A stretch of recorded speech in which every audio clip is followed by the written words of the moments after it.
Our long-term 2022 Honda Civic Si has been with us for about 9 months and covered nearly 9,000 miles. And in that time, it's gone around our test track, on road trips with our editors, and it even won a U-Drags battle against its fancier cousin, the Acura Integra. That's all very exciting, but if you were to ask members of our staff how they feel about the Si, they're a lot less excited. And that lukewarm reception is strange for a car that's such a solid performer. In this long-term update, we try to find out why. If you also had teenage dreams of owning an Si or an Integra, hit those like and subscribe buttons. And if you're interested in selling your car, head over to edmunds.com/sellmycar to get an instant cash offer. Just to let you know, unlike many of the other vehicles in our long-term fleet, we didn't buy this Si. It's on loan to us from Honda for the year, so we can give it a more thorough evaluation. Now, back to the car.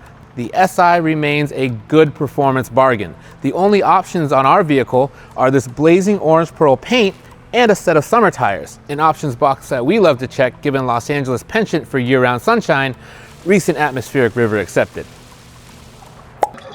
Under the hood, we have 9,000 miles of accumulated dust and leaves, as well as this turbocharged 1.5-liter four-cylinder that comes mated to a 6-speed manual transmission, and that is the only transmission option as God intended.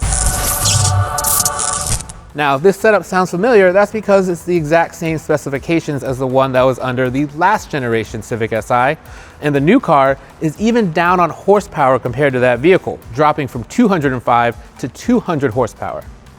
Inside, the Si comes with front sport seats with colorful accents, a 9-inch touchscreen with wireless Apple CarPlay and Android Auto, and a long list of standard safety features. It's not that the Civic Si does anything wrong, it just doesn't do quite enough right. If we had sort of a Civic fun meter and you expected the regular Civic to be maybe here and the Type R to be all the way up here, you might expect the Si to come in somewhere in the middle.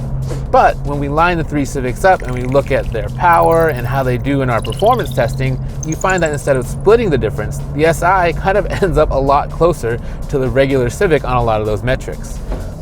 One thing we do really like about the Si is this 6-speed manual transmission. The throws are short, it's appropriately notchy, and the clutch action is very linear and very predictable. I actually think that if you're trying to learn how to drive a manual, this is one of the best cars to learn on. As good as this manual transmission is, the powertrain suffers from rev hang, and that's something we noticed with the last Si as well. Rev hang happens when you take your foot off the gas, but the engine's revs don't immediately drop down to idle like you're expecting.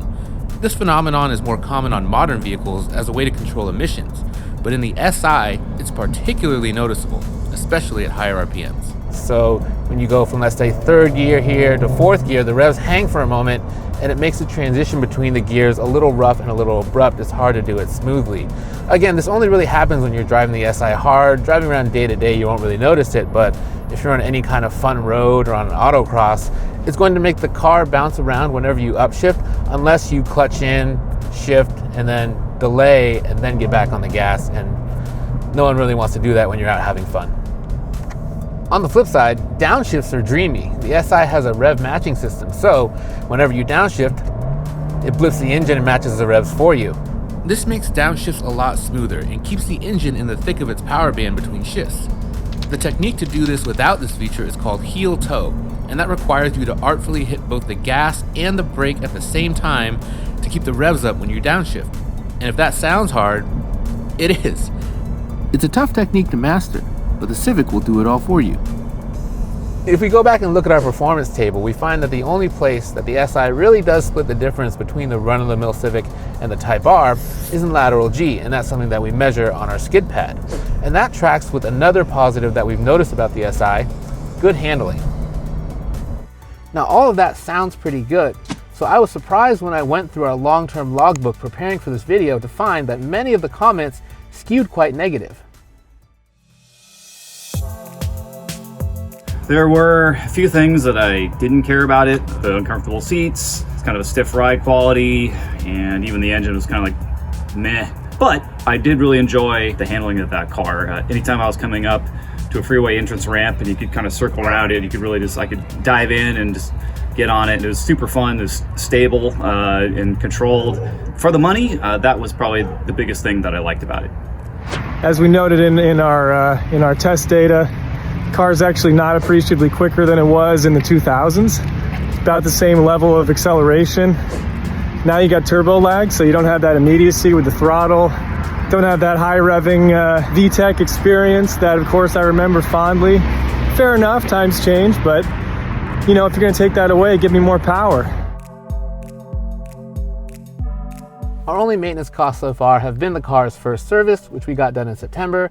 That consisted of changing the oil and rotating the tires, and it cost us $120.85. Other than that, the car has been perfectly reliable, as you'd expect. It is a Honda. After hours of deliberation, I think I've finally figured it out. And the problem isn't with the Civic Si, it's with our expectations. If you were to ask our editors what kind of score they would give the Si just off the top of their heads, a lot of them would say something like a 7, 7.5. But what they really should be saying is 8.1, because that's the score that we give the normal Civic. And that's good enough for that car to take home our Edmunds Top Rated Car Award for 2 years running. The fix for the Si is simple. Honda could add more power, and that would add more excitement, bring it up to expectations, and give the Si the score that it deserves. Be sure to check back with us in a few months for a final wrap-up video for this car to see if it's changed our tune.